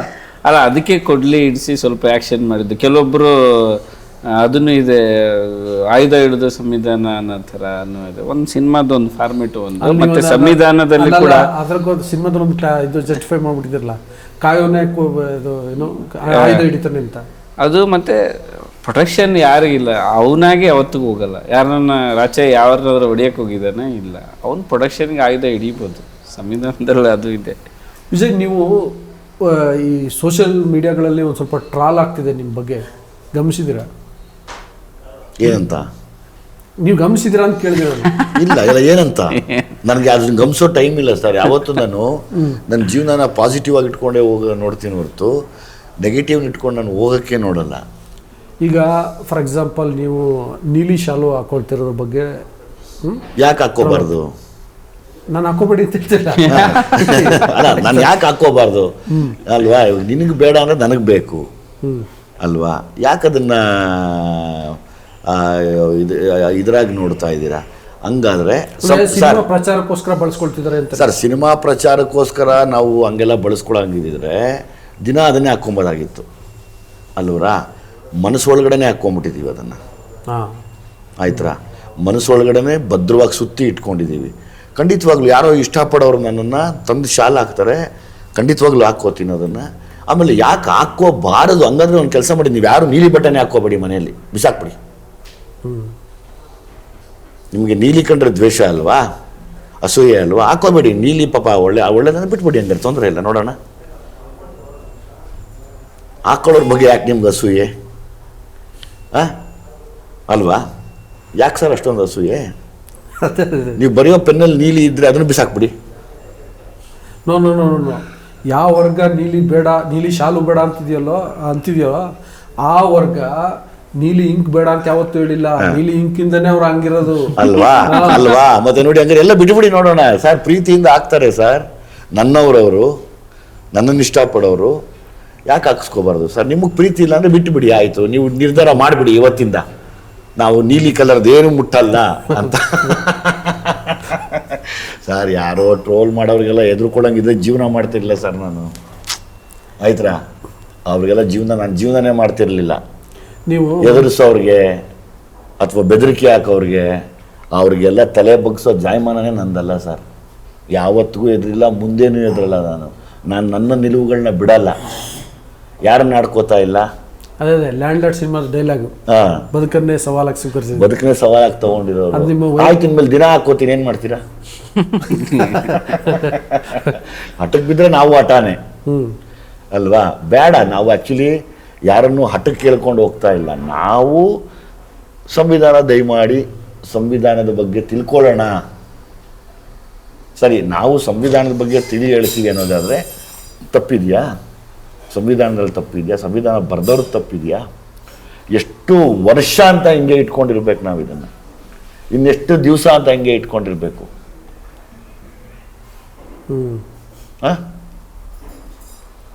ಈಗ ನೀವು ಮಂಜುನಾಥ್ ಯಾರು ಕೂಗ್ಲೇಬಾರ್ದಾ? ಯಾರು ನಮ್ಮ ನೋವನ್ನೇ ಹೇಳ್ಬಾರ್ದಾ? ನೀವು ಹೇಳ್ಬೇಕು ಅಂತ ಹೊರಟಿದ್ದೀರಿ. ಖಂಡಿತವಾಗ್ಲೂ ಸರ್, ಹೇಳ್ತಾ ಇದ್ದೀನಲ್ಲ ನಾನು. ನನ್ನ ಸಲಗ ಸಿನಿಮಾಯಿಂದ ಹೇಳ್ತಾ ಇದ್ದೀನಿ, ಭೀಮಾ ಸಿನಿಮಾಲು ಹೇಳಿದ್ದೀನಿ, ಅಲ್ಲೆಲ್ಲ ಲ್ಯಾಂಡ್ ಲಾರ್ಡಲ್ಲಿ ಹೇಳ್ತೀನಿ, ಮುಂದೇನೂ ಹೇಳ್ತೀನಿ ಸರ್. ಸರ್, ನಾನು ಹಂಗೆಲ್ಲ ತಡಿಬೇಕು ಅಂದರೆ ತುಂಬ ಕಷ್ಟ. ನನ್ನನ್ನು ತುಂಬ ಕಷ್ಟ. ನೀವು ನನಗೆ ಅನ್ನ ಕೊಟ್ಟವ್ರು ಯಾರು ದುನಿಯಾದಾಗ? ಇವತ್ತರೆಗೂ ಕೊಡ್ತಿರೋರು ಯಾರು ಹೇಳಿ ಸರ್? ಅನ್ನ ಕೊಟ್ಟವನು ಬಿಟ್ಬಿಡ್ಲಾ? ಅನ್ನ ಕೊಟ್ಟವನ್ನ ಬಿಟ್ಬಿಡ್ಲಾ? ಯಾವ ಕಾರಣಕ್ಕೂ ಬಿಡೋದಿಲ್ಲ. ಕಂಟಿನ್ಯೂ ಮಾಡಿ. ಅಲ್ಲ, ಯಾವ ಕಾರಣಕ್ಕೂ ಬಿಡೋದಿಲ್ಲ ಅದನ್ನು. ನಾವು ಹಿಂಗೆ ನಮ್ಮ ನಿಲುವುಗಳನ್ನ ನಾವು ಬಿಡಲ್ಲ ಸರ್. ಯಾಕೆ ನಮ್ಮನ್ನು ಬದಲಾಯಿಸಕ್ಕೆ ನೀವು ಬದಲಾಗ್ರಿ ಅಷ್ಟೇನೆ. ಅದು ಡೈಲಾಗ್ ಬರುತ್ತೆ, ಬದಲಾಯಿಸ್ತಾನೆ. ಆಮೇಲೆ ಇನ್ನೊಂದು ಡೈಲಾಗ್ ನಂಗೆ ಭಾಳ ಇಷ್ಟ ಆಯಿತು, ಎದೆಗೆ ಒದ್ದು ಕಿತ್ಕೋಬೇಕು ಅನ್ನೋದಿದೆಯಲ್ಲ. ಹೌದು, ಹಕ್ಕುಗಳನ್ನ ಹೆಣ್ಣುಮಕ್ಕಳು ಯಾವಾಗ್ಲೂ ಎದೆಗೆ ಅಕ್ಷರ ಬಿದ್ದರೆ ಆಗ ಎದೆಗೆ ಒದ್ದು ಕಿತ್ಕೋಬೇಕು ಅಂತ ಬರುತ್ತೆ. ಎದೆಗೆ ಬಿದ್ದ ಅಕ್ಷರ ಅಂತ ದೇವನೂರು ಮಾದೇವ್ ಅಂತ. ಹೌದು ದೇವನೂರು ಮಾದೇವ್ ಸರ್ ಅವ್ರದ್ದು ಎದೆಗೆ ಬಿದ್ದ ಅಕ್ಷರ. ದಯವಿಟ್ಟು ಓದಿ. ಇಲ್ಲ, ಅದೊಂದು ಡಿಲೀಟ್ ಆಯ್ತು, ಬಿಡ್ತೀನಿ. ಅದೊಂದು ಸೀನು ಡೈಲಾಗು ಇದೆ ಸರ್, ಹೇಳಿದ್ದಾರೆ ಒಂದು ಡೈಲಾಗಲ್ಲಿ. ಯಾರೋ ಮಾತು ಹೇಳಿದ್ರೆ ಭೂಮಿ ಬಿದ್ದ, ಅದನ್ನ ಬಿಡಪ್ಪ, ಅದನ್ನ ಡಿಲೀಟೆಡ್ ಸೀನ್ ಅಂತ ಬಿಡ್ತಾ ಇದೀನಿ ಸರ್. ಬಿಡಪ್ಪ. ಅಂದ್ರೆ ಭೂಮಿ ಬಿದ್ದ ಬೀಜ, ಎದೆ ಬಿದ್ದ ಅಕ್ಷರ, ಯಾವ ಫಲ ಕೊಡದೆ ಇರಲ್ಲ ಅಂತ ದೊಡ್ಡವ್ರು ಹೇಳವ್ರೆ ಅಂತ ಒಂದು ಇತ್ತು ಡೈಲಾಗ್. ಲೆಂತ್ಗೋಸ್ಕರ ತೆಗ್ದೆ. ಅಲ್ಲಲ್ಲ, ಆ ಎದೆಗೆ ಬಿದ್ದ ಅಕ್ಷರದ ಕಾರಣಕ್ಕೋಸ್ಕರ ಎದೆಗೆ ಒದ್ದು ಕಿತ್ಕೋಬೇಕು ಅಂತ ಅನ್ನಿಸ್ತಾ ಅಂತ ಕೇಳಿದ್ರಿ ಸರ್. ಈಗ ನೋಡಿ, ಯಾವಾಗ್ಲೂ ನಮ್ಮ ಹಕ್ಕುಗಳನ್ನ ನಾವು ಯಾರೋ ಟ್ರೋಲ್ ಮಾಡ್ತಾರೆ ಅಂತ ಪಡ್ಕೊಳ್ದೇ ಇರೋಕ್ಕಾಗಲ್ಲ ಅಲ್ವಾ? ಅದು ನಮ್ಮ ಹಕ್ಕು, ನನ್ನ ಹಕ್ಕು, ನಿಮ್ಮ ಹಕ್ಕು. ಖಂಡಿತವಾಗ್ಲೂ ಪಡ್ಕೋಬೇಕಾಗತ್ತೆ. ಮತ್ತು ಈಗ ನೋಡಿ, ನೀವು ಏನೇ ಅಂದರೂ ಈ ಸಿನಿಮಾದಲ್ಲಿ ಆ್ಯಕ್ಚುಲಿ ನೀವು ನಿಮ್ಮದು ಬೇರೆ ಬೇರೆ ರೀತಿಯ ರೂಪಗಳು ಕಾಣಿಸ್ತಿರ್ತವೆ. ಈಗಂತೂ ನೀವೇನು ಪ್ರೊಡ್ಯೂಸರ್ ಅಲ್ಲ, ಈ ಸಿನಿಮಾಕ್ಕೆ ಪ್ರೊಡ್ಯೂಸರ್ ಥರ ಈ ಸಿನಿಮಾ ಗೆಲ್ಲಿಸಲೇಬೇಕು ಅಂತ ಹೋರಾಟ ಮಾಡ್ತಿದ್ರಿ. ಈ ಇನ್ನೊಂದು ಹೋರಾಟ ನಿಮ್ಮದು ಆಯಿತಾ? ಸೊ ಆದರೆ ನೀವೇ ಡೈರೆಕ್ಟ್ರು ಆದರೆ ಆಗ ನಿಮಗೆ ಎಂಟೈರ್ ಕಲ್ಪನೆ ಇರುತ್ತೆ. ನನ್ನ ಪಾತ್ರದಿಂದ ಹಿಡಿದು ಡೈರೆಕ್ಷನ್ನು, ಇಡೀ ಸಿನಿಮಾ ಎಲ್ಲದ ಕಲ್ಪನೆ ಇರುತ್ತೆ. ಸೊ ಹಾಗಾಗಿ ಲ್ಯಾಂಡ್ ಲಾರ್ಡ್ ಥರದ ಸಿನಿಮಾ, ಮತ್ತೊಂದು ಸಿನಿಮಾನ ನೀವು ಡೈರೆಕ್ಟ್ ಮಾಡೋಕ್ಕೆ ಯೋಚನೆ ಮಾಡ್ತಿದ್ದೀರಾ? ಇಲ್ಲ ಸರ್, ಸದ್ಯಕ್ಕೆ ನಮ್ಮ ನಿರ್ದೇಶಕರು ಅದರಲ್ಲಿ ಎಕ್ಸ್ಪರ್ಟ್ ಇದ್ದಾರೆ. ಸಾರಿ ಸರ್, ನಿಮ್ಮ ಕೆಲಸಕ್ಕೆ ಗೊತ್ತಿಲ್ಲ. ನಿರ್ದೇಶಕರು ಎಕ್ಸ್ಪರ್ಟ್ ಇದ್ದಾರೆ. ನೀವು ಡೈರೆಕ್ಟರ್ ಆಗಿದ್ದೀರಲ್ಲ ಸರ್, ನಂದೊಂದು ಜಾನ್ರಲ್ಲಿ ಹೇಳ್ತಾ ಇರ್ತೀನಿ. ನಾನು ಇವ್ರಿಗಿನ್ನ ಹಾರ್ಷ್ ಆಗಿ ಹೇಳ್ತಾ ಇರ್ತೀನಿ ಯಾವಾಗಲೂ. ಪಾಪ ಇವರನ್ನ ಒಂದು ಸ್ವಲ್ಪ ಸೈಲೆಂಟ್ ಇವರು. ನಾನು ಹಂಗಲ್ಲ, ಡೈರೆಕ್ಟ್ ಬಾ ಹೊಡೆದಾಡೋಣ ಬಾ ಅಂದ್ಬಿಡ್ತೀನಿ. ನನಗೆ ಅದರಲ್ಲೆಲ್ಲ ಸರ್, ನನ್ನ ಹತ್ರ ನಾನು ಓಡಾಡೋದಕ್ಕೆ ಯಾರು ಭಯ ಬೇಕು ಸರ್? ನಿಮ್ದೇ ಪ್ಲಾನ್ ಆ ಥರದ್ದು ನಾನು ಹೇಳಿದ್ನಲ್ಲ, ಅಂದರೆ ಈ ಜಾನರ್ನ ಈಗ ಸದ್ಯಕ್ಕೆ ಈ ಸದ್ಯಕ್ಕೆ ಇದೇ ಪ್ಲಾನಲ್ಲಿ ಇದ್ದೀವಿ. ಏನಂದರೆ ಇದು ಹೆಂಗೆ ಚೆನ್ನಾಗಿ ಮುಟ್ತಾ ಇದೆಯಲ್ಲ, ಇದ್ರ ಫೋಕಸಲ್ಲಿ ಇದ್ದೀವಿ ಹೊರತು ಬೇರೆ ನಮ್ಮ ತಲೆಯಲ್ಲಿ ಸದ್ಯ ಏನೂ ಇಲ್ಲ. ನಾವೆಲ್ಲ ಒಂದು ವಾರದಿಂದ ಇದೇ ಯೋಚನೆಯಲ್ಲಿ ಇದ್ದೀವಿ. ಅದು ತುಂಬ ದೊಡ್ಡ ಮಟ್ಟಿಗೆ ಯಶಸ್ಸಾಗ್ತಾ ಇದೆ. ಧ್ವನಿ ಆಗ್ಬಿಟ್ಟಿದೆ ಅದು. ಎಲ್ಲರ ಧ್ವನಿ ಆಗಿದೆ. ಅವರು ಎಲ್ಲರ ಧ್ವನಿ ಆಗಿದೆ. ಫೋನ್ ಮಾಡಿದ್ರೆ ಪಾಪ ಮಕ್ಕಳು ಓಡ್ ಬರ್ತಾ ಇದ್ದಾರೆ, ಏನು ವಿಷಯ ಹೇಳಿ, ನಾವಿದೀವಿ ಅಂತ. ಇದಕ್ಕಿಂತ ಇನ್ನೇನು ಬೇಕು ಸರ್? ಆದರೆ ವಿಜಯ್ ಅವರ ಒಂದು ಅನ್ಸಲ್ವಾ, ಇದು ಇನ್ನೂ ಹೆಚ್ಚು ಜನರನ್ನ ರೀಚ್ ಬೇಕಿತ್ತು ಅಂತ ಅನ್ಸಲ್ವಾ? ಈಗ ಆಲ್ರೆಡಿ ಸ್ಟಾರ್ಟ್ ಆಗಿಬಿಟ್ಟಿದೆ. ಅದು ರೀಚ್ ಆಗಿದೆ, ಇಡೀ ಕರ್ನಾಟಕದಾದ್ಯಂತ ರೀಚ್ ಆಗಿದೆ. ಇನ್ನೂ ರೀಚ್ ಮಾಡಿಸ್ತೀವಿ, ಬಿಡೋದಿಲ್ಲ ಸರ್. ಅದು ನಮ್ಮ ಜವಾಬ್ದಾರಿ ಸರ್, ಯಾವಾಗ್ಲೂ ನಮ್ಮ ಜವಾಬ್ದಾರಿ. ಮತ್ತೆ ಎಷ್ಟೋ ಹೊಸ ಆಡಿಯನ್ಸ್ ಹುಟ್ಕೊಂಡಿದ್ದಾರೆ, ಎಷ್ಟೋ ಹೊಸ ಇದು ಕನ್ನಡಕ್ಕೆ ಒಂದು ಹೊಸ ಬೆಳವಣಿಗೆ. ಅಂದರೆ ಎಷ್ಟೋ ನಾನು ಸಿನಿಮಾನೇ ನೋಡಿಲ್ಲ ಅಷ್ಟು ವರ್ಷ ಅನ್ನೋರು ಸಾವಿರಾರು ಜನ ಹುಟ್ಕೊಂಡಿದ್ದಾರೆ. ಅದನ್ನು ಒಳ್ಳೆ ಬೆಳವಣಿಗೆ. ಅವ್ರು ಇನ್ನೊಂದು ಸಿನಿಮಾ ನೋಡ್ತಾರೆ, ಅದು ಆ ಫೀಲ್ ಮಾಡಿದ್ದಾರೆ ಅವರು. ಮೊನ್ನೆ ರಾಮಯ್ಯ ಅವರು ಹೇಳಿದರು, ಕೊಟ್ಗಾನಹಳ್ಳಿ ರಾಮಯ್ಯ ಸರ್ ಹೇಳಿದ್ದಾರೆ, 20 ವರ್ಷ ಆದ್ಮೇಲೆ ನಾನು ಮತ್ತೆ ಥಿಯೇಟರ್ಗೆ ಹೋಗಿ ನೋಡಿದೆ, ಮತ್ತೆ ನಾನು ಟಿಕೆಟ್ ನಿಂತು ತಗೊಂಡು ಕಾದು ನೋಡಿದೆ ಅಂತ ಹೇಳಿದ್ದಾರೆ. ಇದಕ್ಕಿನ್ನ ಇನ್ನೇನ್ ಬೇಕು ಸರ್? ದೊಡ್ಡ ಆಶೀರ್ವಾದ. ಸಿನಿಮಾನ ನಾವೇ, ನಾನು ಬಹಳ ದಿನ ಆದ್ಮೇಲೆ ಕನ್ನಡ ಸಿನಿಮಾ ನೋಡಿದ್ರಾ ಹಂಗೆ. ಅಂದ್ರೆ ನೀವೆಲ್ಲ ಅಂದ್ರೆ ಅವರೆಲ್ಲ ಸಿನಿಮಾ ಅಭಿರುಚಿ ಇರೋರು, ಎಲ್ಲೋ ಕನ್ನಡದಲ್ಲಿ ಬೇರೆ ಬೇರೆ ಬಂದು ಅವರು ಅದರಿಂದ ದೂರ ಸರಿದವರು ಬಂದಿದ್ದಾರೆ. ನೋಡದೆ ಇರೋರು ಏನಿದೆ ಇಷ್ಟೊಂದು ಚರ್ಚೆಗೊಳಗಾಗಿದೆಲ್ಲ ಅನ್ನೋರು ಬಂದಿದ್ದಾರೆ. ಕೆಲವೊಬ್ರು ಗೌಪ್ಯವಾಗಿ ನೋಡಿ ಕತ್ಲಲ್ಲಿ ನೋಡಿ ಆಕೆ ಸೋಷಿಯಲ್ ಮೀಡಿಯಾ ಬರ್ದಾಗೆ ಗೊತ್ತಾಗುತ್ತೆ. ನೋಡಬಾರ್ದು ಅಂತ, ಈ ಸಿನಿಮಾ ನೋಡಬಾರ್ದು ಅಂತ ಅದ್ರ ಅಂಶಗಳು ಬರ್ದಾಗೆ ಗೊತ್ತಾಗುತ್ತೆ. ಅವ್ರು ನೋಡಿದ್ದಾರೆ ಅಂತ ಗೊತ್ತಾಗುತ್ತೆ. ಹಂಗೆ ಪಾಪ ಇದಕ್ಕಿಂತ ಇನ್ನೇನ್ ಬೇಕು? ನಾನು ಅಂತ ಹಿಂದಿನ ಸಿನಿಮಾಗಳು ಆಗ್ಲೇ ಇಲ್ಲ ಈ ತರದ್ದು, ಇದ್ರಾಗ ಎಲ್ಲವೂ ಆಗೋಯ್ತು. ವಿಜಯ್, ಈಗ ಒಬ್ಬ ಹೀರೋ ಬಂದು ಜೈ ಭೀಮ್ ಅಂತ ಹೇಳೋದಿದೆಯಲ್ಲ, ಅದನ್ನೂ ಕೂಡ ಕನ್ನಡ ಸಿನಿಮಾ ರಂಗದಲ್ಲಿ ಕಲ್ಪಿಸ್ಕೊಳ್ಳಿಕ್ಕೆ ಸಾಧ್ಯ ಇಲ್ಲ. ಆಯ್ತಾ? ಅದನ್ನ ನೀವು ಹೇಳಿದ್ರಿ ಮೊನ್ನೆ, ಮಂಜುನಾಥ್ ಅದ್ದೇ ಬುಕ್ ರಿಲೀಸ್ ನನಗೆ ಆಗ್ಲೇ ಒಂಥರ ಥ್ರಿಲ್ ಅನ್ನಿಸ್ತು. ಒಬ್ಬ ಹೀರೋ ಹಿಂಗೆ ಹೇಳ್ಬೇಕು ಅಂತ. ಅದು ಹಂಗೆ ಹೇಳೋದ್ರಿಂದ ಅದು ಸಮಾಜದ ಮೇಲೆ ಬೇರೆ ಥರ ಪರಿಣಾಮ ಬೀರುತ್ತೆ. ಎಕ್ಸಾಕ್ಟ್ಲಿ. ನಿಮಗೆ ನಾನು ಜೈ ಭೀಮ್ ಅಂತ ಹೇಳಬೇಕು ಅನ್ನೋದು ಅಂತ ಅನ್ಸಿದೆ ಯಾಕೆ ಸರ್? ನೀವು ಆ ಪದಾನ ಹೇಳಿ ನೋಡಿದಾಗ ಒಂದ್ಸರಿ ಮೈ ಜುಮ್ ಅನ್ಸುತ್ತೆ. ಖಂಡಿತ. ಕೆಲವರಿಗೆ ಪಾಪ ಹೇಳಕ್ಕೆ ಅಕಸ್ಮಾತ್ ಏನಾದ್ರೂ ನಾಚಿಕೆ ಇದ್ರೆ ಒಬ್ಬರೇ ನಿಂತ್ಕೊಂಡು ಒಂದು ರೂಮಲ್ಲಿ ಜೈ ಭೀಮ್ ಅಂತ ಒಂದ್ಸರಿ ಕೂಗ್ ನೋಡಿ, ನಿಮ್ಮ ಮೈಯಲ್ಲಿ ವೈಬ್ರೇಷನ್ ಬರ್ದೇ ಇದ್ರೆ ಬಿಟ್ಬಿಡೋಣ ಸರ್. ಅದು ಒಂಥರ ಓಂಕಾರದ ಥರ ಸರ್. ಅದು ಓಂ ಅಂದಾಗ ಏನು ಒಂದು ವೈಬ್ರೇಷನ್ ಆಗುತ್ತೋ, ಜೈ ಭೀಮ್ ಅಂದಾಗ ಒಂದು ವೈಬ್ರೇಷನ್ ಆಗುತ್ತೆ ಸರ್. ಅದು ನೋವಲ್ಲಿರೋರ್ಗೆ ಮಾತ್ರ ಗೊತ್ತಾಗಕ್ಕೆ ಸಾಧ್ಯ ಹೊರತು ಇನ್ಯಾರು ನೋಡೋಣ. ನೀವು ಬಾಗಿಲು ಹಾಕ್ಕೊಂಡು ಯಾರಿಗೂ ಹೇಳ್ಬೇಡಿ, ಸೈಲೆಂಟಾಗಿ ಕನ್ನಡಿ ಮುಂದೆ ನಿಂತ್ಕೊಂಡು ಒಂದ್ಸರಿ ಕೂಗ್ ನೋಡಿ. ಅಲ್ಲ, ಎರಡು ಒಂದೇ ಟ್ರೈ ಮಾಡಿ. ಅಲ್ಲ ನಿಜ, ಎರಡು ಸೌಂಡಿಂಗ್ ಓಂಗೂ ಒಂದೇ ಫೀಲ್ ಆಗಿದೆ. ಅದಕ್ಕೆ ನಾನು ವೀಕ್ಷಕ ನನ್ಗೆ ಫೀಲ್ ಆಗಿದೆ ಸರ್. ಈಗ ನಾನು ಮೆಡಿಟೇಟ್ ಮಾಡಿ ನೋಡಿದ್ದೀನಿ, ಓಂ ಅಂತ ಮೆಡಿಟೇಟ್ ಮಾಡಿದ್ದೀನಿ. ಜೈ ಭೀಮ್ ಅಂದಾಗಲೂ ಗೊತ್ತಾಗುತ್ತೆ. ಅದು ನಿಮ್ಗೆ ಒಳಗಡೆ ಒಂದು ರೋಮಾಂಚನ ಆಗುತ್ತೆ. ಅದ್ರ ಬಗ್ಗೆ ಆಳಕ್ಕೆ ತಿಳ್ಕೊಂಬಿಡಿ. ಅವತ್ತು ನೀವು ತಪ್ಪು ಅಂದರೆ ಮಿಕ್ಕಿದ್ ಮಾತಾಡೋಣ ಆಮೇಲೆ. ತಪ್ಪೇನಿದೆ ಈಗ ಅಲ್ವಾ? ಒಳ್ಳೆ ಮಾತು. ನೀವೆಲ್ಲೋ ಕೂತ್ಕೊಂಡು ಟ್ರೋಲ್ ಮಾಡ್ಕೊಂಡು ಇರ್ತೀರ ಅಂದರೆ ಎಲ್ಲವನ್ನೂ ನಾವು ನೋಡ್ತಾ ಇದ್ದೀವಿ. ನೀವು ಯಾರ್ಯಾರು ಮಾಡ್ತಾ ಇದ್ದೀರ ಅಂತ ನಮ್ಗೆ ಗೊತ್ತು. ಇರಲಿ, ನಾನು ಕೆಲಸ ಮಾಡಿಬಿಟ್ಟು ಮಾತಾಡ್ತೀನಿ, ಅಲ್ಲಿವರೆಗೂ ಮಾತಾಡಲ್ಲ ಏನನ್ನು. ಸುಮ್ಮನೆ ಹೇಳ್ಬಿಟ್ಟು ಅದು ಇದಾಗಬಾರ್ದು ಸರ್. ನಾನು ಇಲ್ಲಿವರೆಗೂ ಮಾಡಿರೋದೆಲ್ಲನೂ ನಾನು ಏನು ಹೇಳಿದ್ನೋ ಅದನ್ನೇ ಮಾಡಿದ್ದೀನಿ, ಅದನ್ನೇ ಮಾಡಿ ತೋರಿಸಿದ್ದೀನಿ, ಅದನ್ನೇ ಮಾಡ್ತೀನಿ ಕೂಡ. ಜಡೇಶ್, ಲ್ಯಾಂಡ್ ಲಾರ್ಡ್ ಅಂತ ಟೈಟಲ್ ಇಡಬೇಕು ಅಂತ ಅನ್ಸಿದ್ದು ಯಾಕೆ? ಕತೆ ಆಗಿತ್ತು, ಟೈಟ್ಲ್ ಹುಡುಕೋಗಾರ ಒಂದ್ಸರಿ ಸಾರೆ ಇದನ್ನು ಈ ಥರದ್ದು ಇಡೋಣ. ಒಂದು ಇಂಗ್ಲೀಷ್ ಅಂದ್ರೇ ಒಂದು ಸ್ವಲ್ಪ ಎಲ್ಲ ಸ್ವಲ್ಪ ಓದಿದ್ದು ಒಂಥರ ಬಿಡುಗಡೆ, ಅದೊಂಥರ ಈ ಥರ ಚರ್ಚೆಗಳು ಆಗಲಿ ಅಂತ ಹೇಳ್ತಾರೆ. ಇಲ್ಲ ಸಿನಿಮಾಕ್ಕೆ ವೀಕ್ಷಕರನ್ನ ಸೆಳ್ಕೊಂಬರ್ಬೇಕು ಅಂದ್ರೆ ಈ ಥರದ್ದು ಎಲ್ಲ ಬೇಕು. ಹೌದೌದು, ಪ್ರತಿಯೊಂದು ಟೈಟ್ಲು ಚರ್ಚೆ ಆಗಬೇಕು, ಕಂಟೆಂಟು ಚರ್ಚೆ ಆಗಬೇಕು. ಇವಾಗ ಮಾಮೂಲಾಗಿ ಏನೋ ಒಂದು ನಾವು ಮುಂಚೆ ರಾಚಯ್ಯ ಅದು ಇದೆಲ್ಲ ಇಟ್ಟಾಗ ಮತ್ತೆ ಅದೇ ಇವಾಗ ಸಿನಿಮಾ ಒಂದು ಚಾನಲ್ ಇದೆ, ಟೈಟ್ಲು ರಾಚಯ್ಯ ಅಂತ ಇಡೋ ಬಗ್ಗೆನೂ ಡಿಸ್ಕಷನ್ ಆಗೋಯ್ತು. ಕೊಡ್ಲಿ ರಾಚಯ್ಯ ಅಂತ ಚರ್ಚೆ ಆಗೋಯ್ತು. ಇನ್ನೊಂದು 2-3 ಟೈಟ್ಲ್ ಎಲ್ಲ ಆಗೋಯ್ತು. ಬಟ್ ಲ್ಯಾಂಡ್ ಲಾರ್ಡ್ ಸೂಕ್ತ.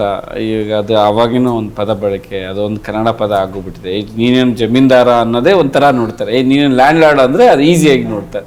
ಅಲ್ಲ, ಅದ್ರಲ್ಲಿ ಇನ್ನೊಂದಿದೆ, ಇಂಗ್ಲೀಷು ಕೂಡ ಒಂದು ಬಿಡುಗಡೆಯ ಮಾರ್ಗ. ಅದು ದೇವನೂರು ಮಾದೇವ್ ಸರ್ ಬುಕ್ ಓದಿದಾಗ ವೇರ್ ಇಸ್ ಮೈ ಹೋಮ್ ಅಂತ ಲಾಸ್ಟಿಗೆ ಬರೀತಾರಲ್ಲ, ಅದ್ರದ್ದು ಇನ್ಸ್ಪಿರೇಷನ್ನೇ ಅದು ಕೂಡ. ವಿಜಯ್, ನೀವು ಅದೇ ಎದೆಗೆ ಅಂಬೇಡ್ಕರ್ ಓದ್ತಿದ್ದೀನಿ ಅಂತ ಹೇಳಿದ್ರಿ. ಅಟ್ ದ ಸೇಮ್ ಟೈಮ್ ನನಗೆ ಅನ್ನಿಸ್ತು, ಅದಕ್ಕೆ ಹೇಳ್ತಿದ್ದೀನಿ, ಎದೆಗೆ ಬಿದ್ದ ಅಕ್ಷರ ಓದಿ ಅಂತ. ಖಂಡಿತವಾಗ್ಲೂ ಓದ್ತೀನಿ ಸರ್. ನನಗೆ ದೇವನೂರು ಮಾದೇವ್ ಸರ್ ಅವರು ತುಂಬ ಇಷ್ಟ. ನನಗೆ ಅವ್ರನ್ನ ಭೇಟಿ ಮಾಡಿ ಮಾತಾಡಿ ಬಂದಿದ್ವಿ. ಬಹುಶಃ ಅವರು ಸಿನಿಮಾ ಬಹುಶಃ ಅವರು ಸಿನಿಮಾ ನೋಡ್ತಾರೆ. ಅವ್ರಿನ್ನೂ ಬೇರೆ ಒಂದು ಬರವಣಿಗೆಯಲ್ಲಿ ಬ್ಯುಸಿ ಇದ್ದಾರೆ, ಮುಂದೆ ನೋಡ್ತಾರೆ ಖಂಡಿತವಾಗ್ಲೂ. ಲ್ಯಾಂಡ್ ಲಾರ್ಡ್ ಇನ್ನಷ್ಟು ಯಶಸ್ಸಾಗಲಿ ಸರ್. ಥ್ಯಾಂಕ್ ಯು ಇಬ್ರಿಗೂ. Thank you sir, thank you very much, thank you. ವೀಕ್ಷಕರೇ, ನಾನು ಮತ್ತೊಮ್ಮೆ ರಿಕ್ವೆಸ್ಟ್ ಮಾಡ್ತೀನಿ, ಖಂಡಿತ ಲ್ಯಾಂಡ್ ಲಾರ್ಡ್ ಸಿನಿಮಾ ನೋಡಲೇಬೇಕಾದಂಥ ಸಿನಿಮಾ, ಪ್ರತಿಯೊಬ್ಬರು ನೋಡಬೇಕಾದಂಥ ಸಿನಿಮಾ. ಮತ್ತು ಸಿನಿಮಾ ನೋಡಿ ಈ ಮಾತನ್ನು ನಾನು ಹೇಳ್ತಿದ್ದೀನಿ, ಆಶಯದ ಕಾರಣಕ್ಕೋಸ್ಕರ ನೋಡಬೇಕು. ಮತ್ತು ನಿರ್ದೇಶಕರು ಹೇಳಿದ್ರಲ್ಲ, ಕಂಟೆಂಟ್ ಆ್ಯಂಡ್ ಎಂಟರ್ಟೈನ್ಮೆಂಟ್ ಅಂತ, ಆ ಕಾರಣಕ್ಕೂ ಕೂಡ ನೋಡಬೇಕು. ವಿಜಯ್ ಅವರ ಎಫರ್ಟ್ಗಂತೂ ನೋಡಲೇಬೇಕು. ಹಾಗಂತ ರಿಕ್ವೆಸ್ಟ್ ಮಾಡ್ಕೊಳ್ತಾ ವಿಡಿಯೋವನ್ನು ಮುಗಿಸ್ತಾ ಇದ್ದೀನಿ. ಮುಗಿಸೋಕ್ಕೆ ಮುನ್ನ ಇನ್ನೊಂದು ಮನವಿ, ವಾರ್ತಾಭಾರತಿಯನ್ನು ಸಬ್ಸ್ಕ್ರೈಬ್ ಮಾಡಿ ಮತ್ತು ಈ ವಿಡಿಯೋನ ಹೆಚ್ಚೆಚ್ಚು ಶೇರ್ ಮಾಡಿ. Thank you.